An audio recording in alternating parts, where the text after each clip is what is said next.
The Carl B. Phillips Show. Hosted by me, Carl B. Phillips, Uncle Carl. The Carl B. Phillips Show. Get ready for another great conversation on the Carl B. Phillips Show.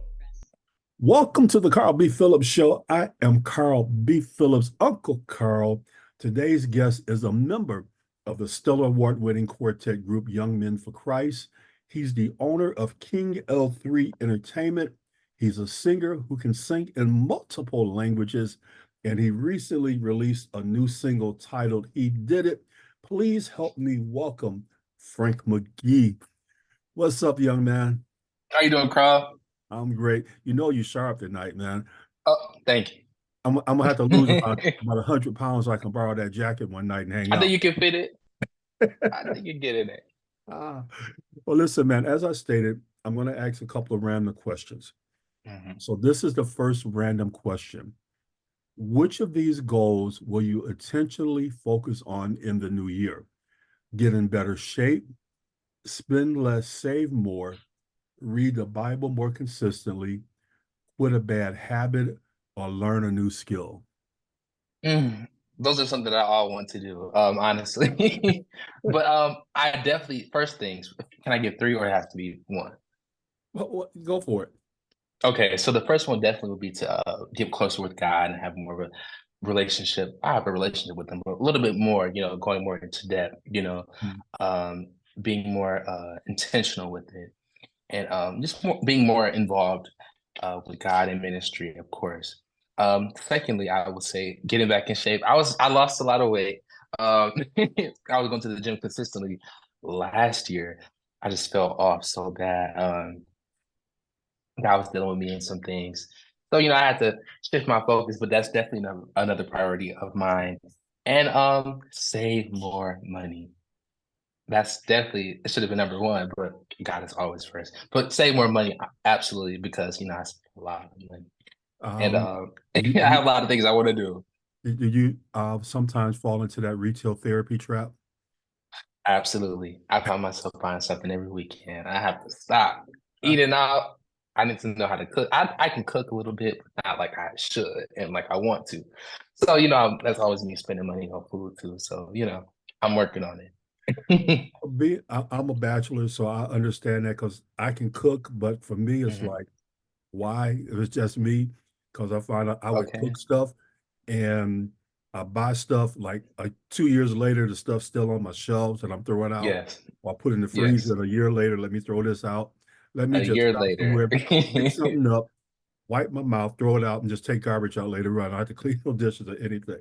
So I definitely can understand the spend less, save more. Yes. I really enjoyed reading your bio. One of the things that I read, that you are the only son to your parents. Yes. What was it like when you went from being an only child to a big brother of three sisters? Well, it happened so unexpectedly, honestly. I was the only child for 12 years with my mother and my sister, Brooklyn. She'll be 12 years old in July. And it was definitely a shake up for me, because I was so used to being the only kid, of course, being spoiled. I'm still a little spoiled, I would say. But, being the only child was, of course it was in your nature, of course. So it was an adjustment for me. But it was easy. When she came into the world, I adored her. I loved her. It feels like she's my child. I don't have any yet, but, it feels like I'm always there for her whenever she needs me. So it turned out to be a great thing. With my mother, of course, my first sibling, yeah. So are you that protective big brother? Yes, I try to be. I try my best. Using the guidance and the knowledge that my parents and my grandparents instilled in me growing up, I try to share that with them, always being like, as far as being in church, always being respectful, how sometimes, young people are when they're growing up, and even young ladies, of course, they'll snap back a little bit. So, she had a little mouth on her. So, I mean, it comes with it, and we've all been there. So, it's just knowing how to guide them in that direction, and just also being a help to my mother and also my other sister with Bailey. My other sister, she is 9. She'll be 8 this year. No, 9 this year. She'll be 9. And then with my other sister in California with my father, She will be 10 this year, and they will be 9 or 10, 9 or 10. I just can't keep up. But yeah, I try to be that inspiration, that role model, and they always, say brother, they call me Lance. I have a lot of names. So, they always try to call on me. So I finally, after reading your bio, figured out where Mhm. Lance came from. I know Yes, you're named after your father, but I'm like, it's his middle name, the Lance. Frank DeLance. Yes, Franklin DeLance McGee III. So I like, Absolutely. was it was like I could never figure out how did Lance come out of Frank. Right? Yeah, yeah. So talk about the McGee household on a Sunday when you were growing up. Well, the McGees are the my father's side of the family. Growing up, I was always around my father's family, of course, but the Johnsons were my family growing up. That was my great grandfather, my great grandmother, my grandmother, which is my mother, my father's mother, and that's where I really got my spiritual growth from, knowing of God and being involved in church from that side of the family, the Johnsons. And, on a Sunday morning, we go to church.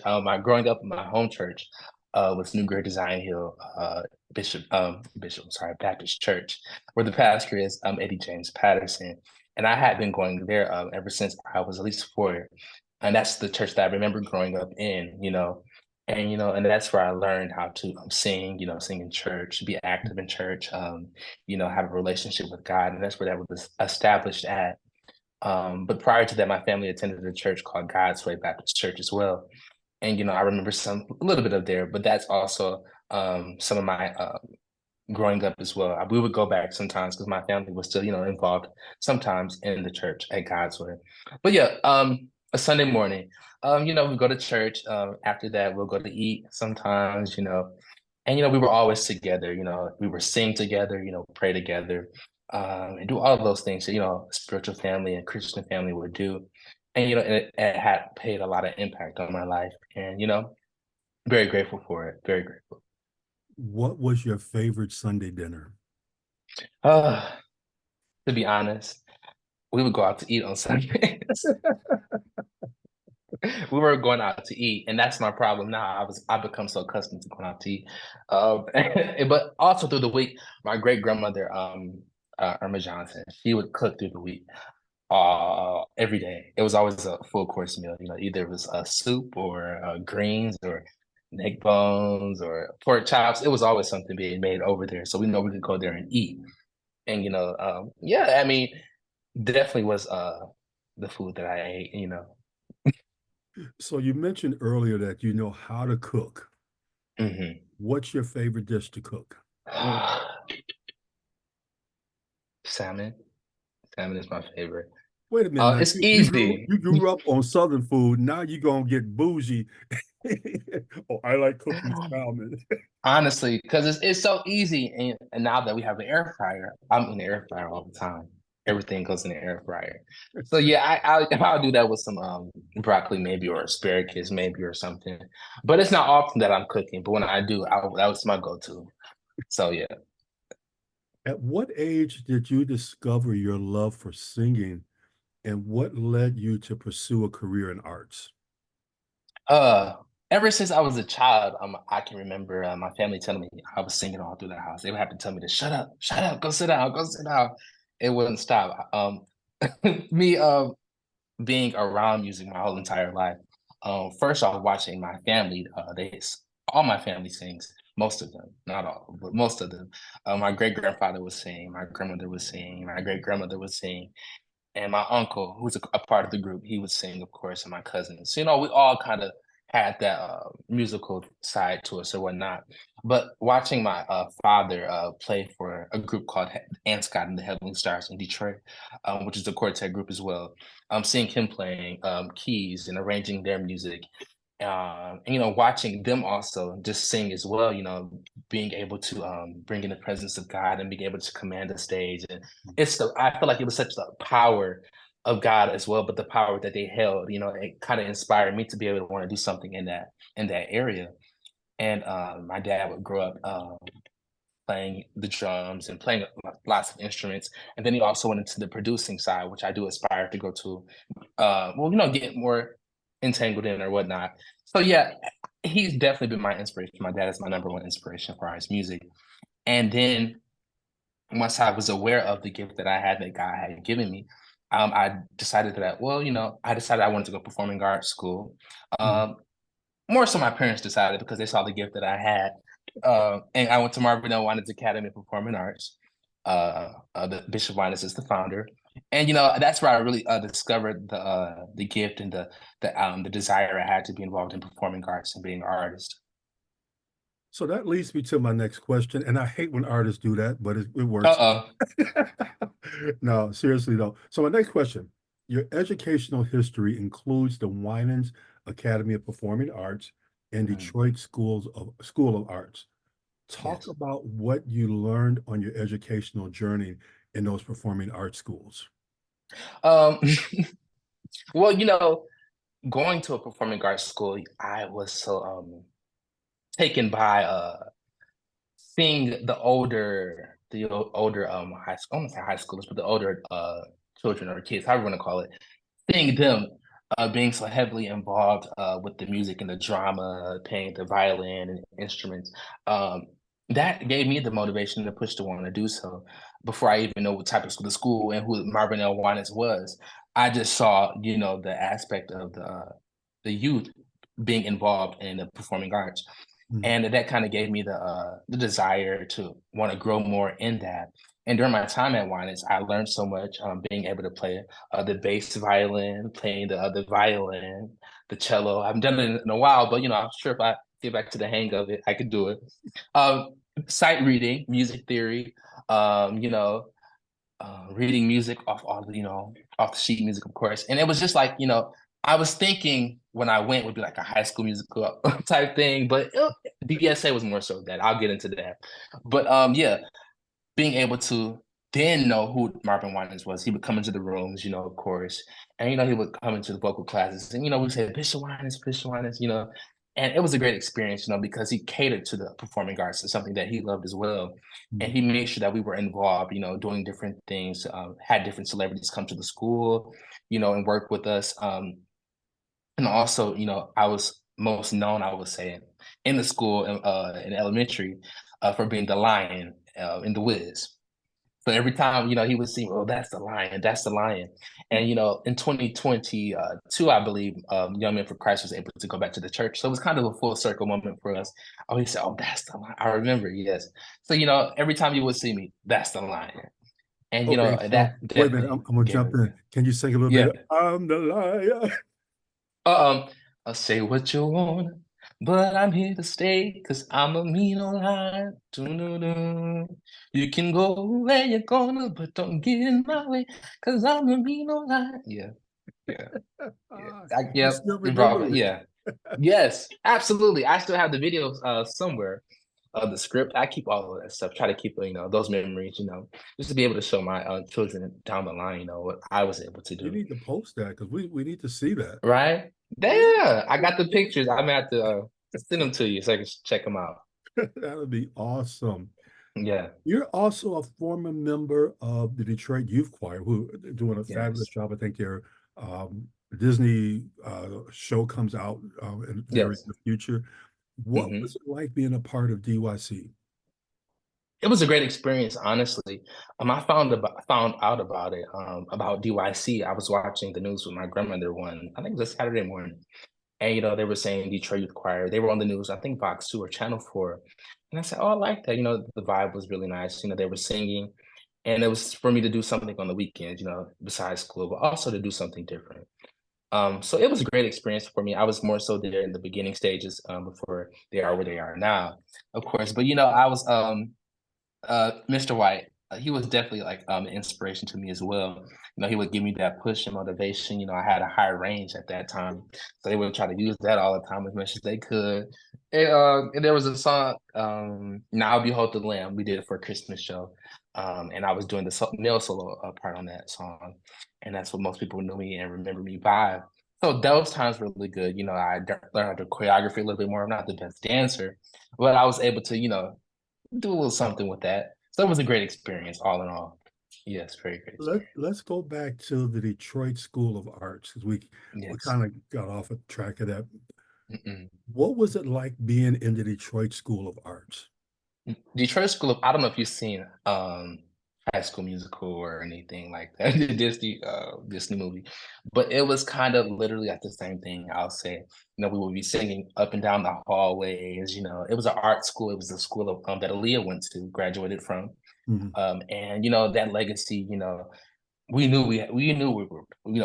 It was DSA. That was the school. The place to be. And that time there, I was able to be a part of a lot of ensembles, Vision Male Ensemble, which was an all-male choir. We were able to travel to South Africa, for 2 weeks. We toured Johannesburg, Soweto, Pretoria.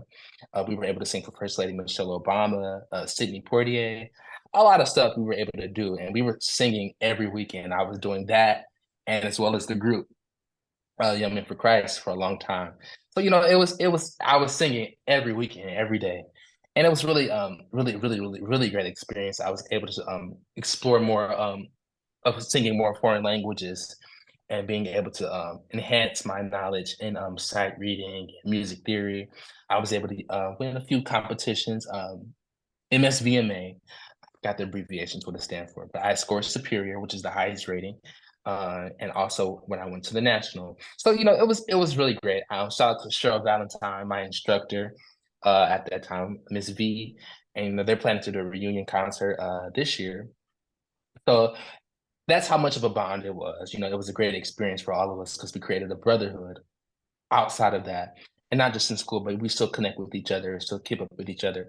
It was more like a fraternity. So it was a great time for me. So, can you sing something in another language? You remember anything? Yes. What's the name of that song? I'll sing it.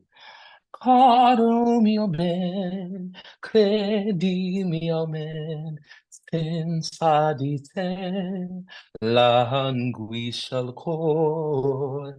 Caro mio ben, credi mio ben, senza di te languisce il cor. Caro mio ben. Yes, I forgot what it meant. Ah, that reminds me of when the Grammys, when Mhm. Pavarotti couldn't sing and Aretha Uh-uh. had to step The in. Franklin, yes, Yeah. yes. So who knows? It may be an award show. Opera singer Okay, to hear. Frank, do you know this song? I learned it. I think she learned it on a. Well, I think she had knew it. Did she know it She knew it. prior? She knew because she had Okay, done it prior. Yeah. okay. Yeah, she done it Yes, prior. yes, But yes, yes. you just never know where your gift might take you. So Yes, don't be afraid to explore, that side of your gift. exactly. Yes, being versatile. That's the best type of singer, in my opinion. All right, time for another random question. Okay. Where would you most like to go on vacation? The beach, a cruise, mountains, sightseeing, theme park, or staycation? Sightseeing. I don't like I like going on a cruise. Well, my family's going to a cruise this year, and I don't want to go. I just feel like, I'm like too closed in, or not closed in, but I'm not able to do what I want. So I'm like, um, and then also going out of, I can go out of the country, but I enjoy seeing different things. Like, I'm not more, I don't have to go to a warm place for a vacation, honestly. I don't have to go anywhere like, hot or anything. I'll go somewhere like, just to go. I can go to Memphis or somewhere down south. But I when I go for a vacation, I want to be able to make a memory, something. I think all vacations are memorable, but for me, I do enjoy sightseeing. Like for instance, I do want to go back to New York. It's probably not a vacation spot most typical people would want to go, but I have a whole itinerary I want to do. I want to see a Broadway play. I want to tour Harlem, Times Square, see a few plays, and that's for me sightseeing, and just also like my family would take trips to colleges, historic colleges. We went to a college in got the name of it. It's in Washington, but we went there. I think it was no, it's not a college, but yeah, we went there. Sightseeing is more a thing for me, and being more memorable for me. So In 2022, I did 2 trips to New York. Really? I did one for my birthday to see the Mhm. MJ play. So I was in heaven with Okay. Michael Was it Jackson. good? It was awesome. It was awesome. Okay. And then I also wanted to do New York for Christmas. That was so I'm cool. sure that's So I got to see beautiful. the Rockettes, which was Yes. awesome. Uh, I went into Harlem and hung out. Great soul food place. And I'm like, Yes. just go and just check out the vibe. Just Exactly. And it's the aesthetic of New York. Like yeah, it's just like, a lot of greats have came from New York. I'm not and even not just gospel, but all genres of music. Like you have Mary J. Blige, you have uh so many others. I forgot the man's name. Rodney Jerkins. The list can go on. That's why I love New York. you definitely got to go spend a couple of days in New York. And Did you then go to that restaurant in Harlem where all the celebrities that signed their names? I don't know if it's Gina's. I don't think it's Gina's. oh, you're talking about Uh, so you got Red Rooster, mhm. Melba's, I I think it know might be what you're talking Melba's. about. Because what is her name? Sylvia's. Sylvia's. Okay, it was a lady's name. Yeah, I did Sylvia's, I did Melba's. I haven't did Red Rooster. I did the Red Rooster in Florida, and Mhm, I did a Caribbean soul food restaurant in Harlem. mhm. Also, I did the Apollo, went to the Apollo and checked out the Yes, Apollo. Showtime at and Apollo that's was so a good time. historic. It's Yeah. so historic. So It's yeah, so if you historic. decide to go, I can tell you a few things to do. Absolutely, absolutely. All right, let's get back to talking about music. Mhm. You are the lead singer for the Stellar Award-winning quartet group Young Men for Christ. Talk about how the group was formed. Uh, Back in 2012, I was asked to do a solo for an event, just a single song or something. So I didn't want to do that, go that route. I wanted to have, the full shebang, the band, the singers, and all of that. So my dad, of course, was going to play for me regardless. So he was going to play with me. So I said I was going to ask this guy named Devontae Harris. He played. He was also a guy I knew growing up amongst the quartet industry or whatnot, and just being a well-rounded musician. He played bass that day, and there was a guy named we call him Day Day. He grew up in church with us, so he played drums. And then no, I'm sorry, I take that back. I take that back. My cousin Adrian Johnson, he played drums. So this is the Johnson side of the family, the musical family. So he played the drums that day, and he didn't continue to go on with us. But my uncle was came on afterwards. So my uncle was not even there in the beginning. It was just my dad, my cousin, Eric Johnson, Jr and Devontae, my cousin Adrian, and Devontae. So yeah, the five of us, and we were asked to sing a song, sing a couple of songs, whatever, and we just went on from there, and it became a group. My uncle came in somehow. He said, "Oh, I'm about to get on this. I see where this is going," because he also was involved in quartet. He played for the Heavenly Stars as well. He was their drummer. So yeah, he said, I'm gonna hop on this and let's do this. I can see where this is going, and it just took off from there. Guys who came and gone. But it's always been the foundation of myself, my uncle, my cousin, and my father. And that's where it started because it was a family thing, and it still is a family thing. The goal was to just be able to reach younger people, and also being able to sing alongside with your father. That's not done very much. So we both share gifts all within the family, and we just brought them together. And since then, it's just been a blessing. Now we have my cousin-in-law, who's my cousin, which is my uncle's son, Eric Johnson Sr., his son-in-law. He's our drummer. Then we have Tony Stanford, Davion Gross, Alan Stanford, Josh Turntine, and Aaron Meyer, and our manager Laville Nero. So yeah, it's been a blessing. It's been a blessing. So who's currently in the group with you? The singers now are Davion Gross, myself, Eric Johnson, senior and junior. Those are the singers currently. My dad is still a part. He does a lot of our marketing and our, as far as our networking and our social media. So he's still untangled in that. We have our musicians, Tony, Alan, Josh, Aaron, and Lance. And yep, and that's the combination of Young for Christ. So you're at the Stellar Awards and Mhm. you hear Young Men for Christ. What was that moment like? It didn't feel real, honestly. We were so surprised. I can remember when we first started out, and we're doing like a little docu-series or whatnot, and we recorded. And they said, "What do you see yourself, or where do you see the group going, and what do you want for the group?"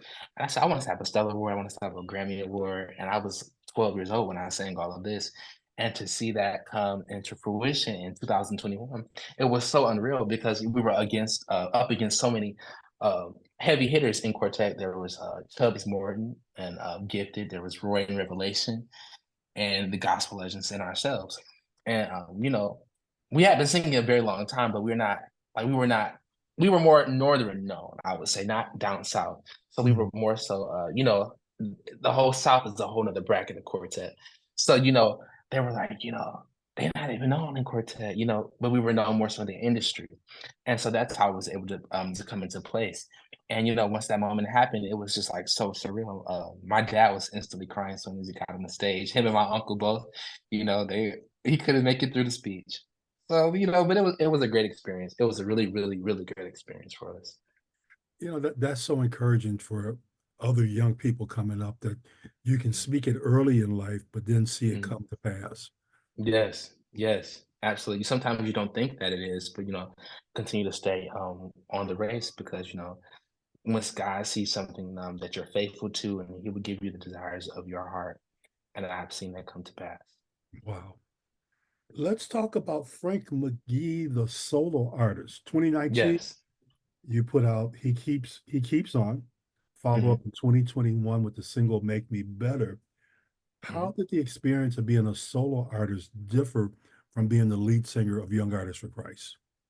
It was different, honestly. It was being able to become well, it was stepping into a area or era of independency. I was so used to leaning on the guys to be there. If I wasn't able to pull it together, they would be there to pull it together. But in this instance, I had no choice but to do it for myself. And I wanted that freedom to be able to do. Like I said, I've been to a performing arts school. I've learned different genres of music, styles of singing, and when you sing quartet music, you're only subject to one certain style and one certain sound, and you're not able to kind of break free of that.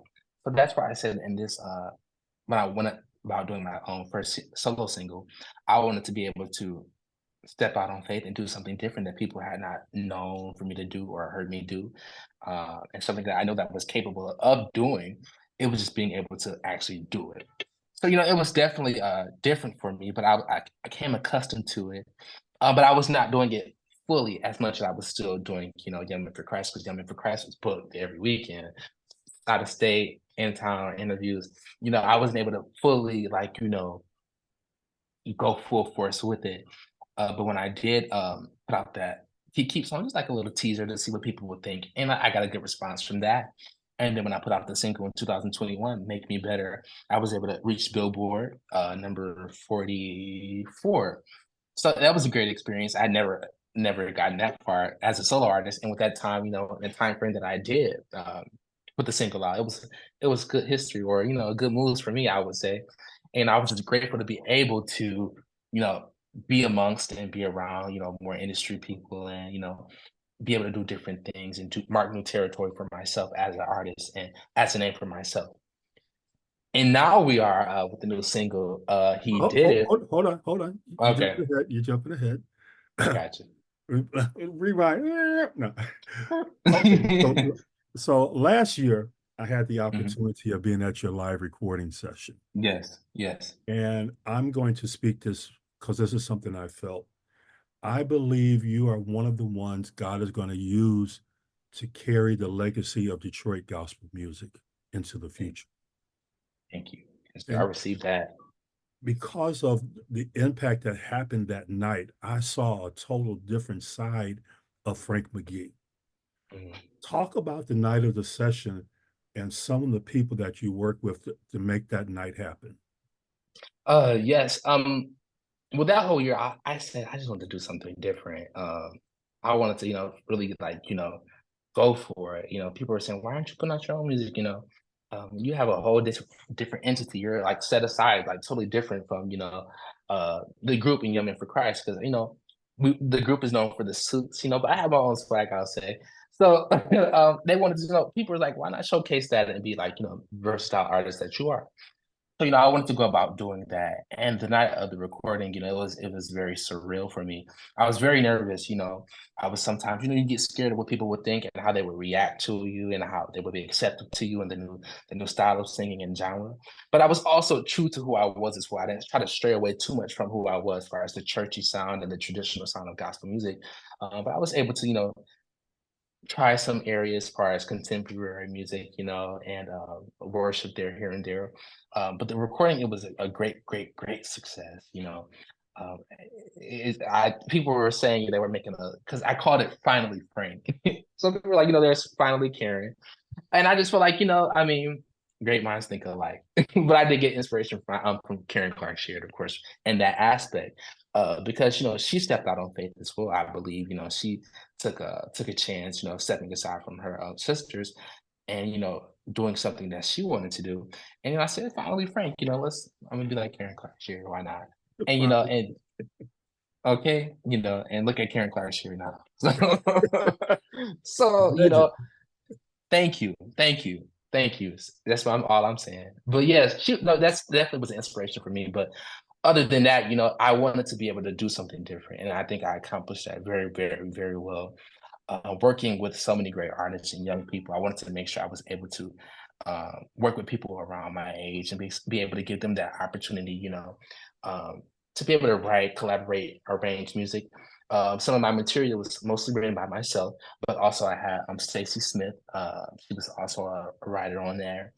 Tiffany Campbell from Ohio, Toledo, Ohio, and Tony Stanford. He did a lot of writing as well for the project, and he did a lot of the arrangement. He did all the arranging, and I was able to sing along with Kristen Murray, Pastor Christopher Murray's daughter here in Detroit, Jeff Peterman, Joshua Harris, Danielle.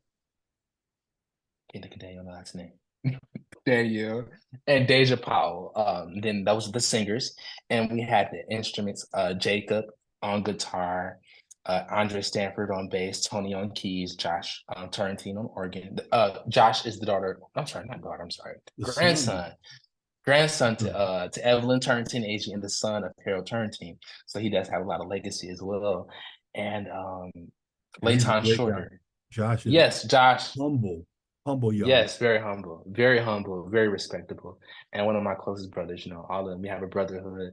We share a good bond as brothers. It was easy. It wasn't hard. That's what I thank God for. It was not hard. Everybody was on one accord, and the process was not hard at all. And being able to just have that moment with them, it was great. It was great.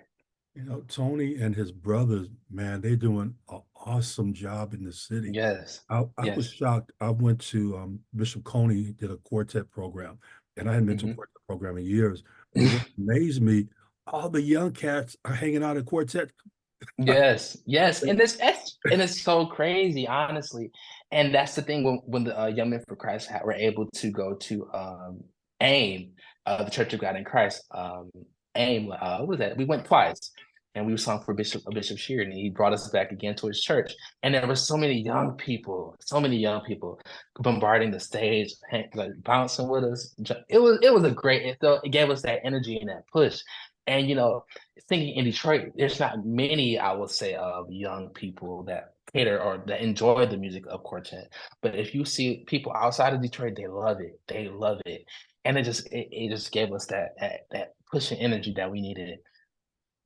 Yeah, from the session, you recently released the first single, He Did It. Yes. What's the story behind the song, and what does it mean to you?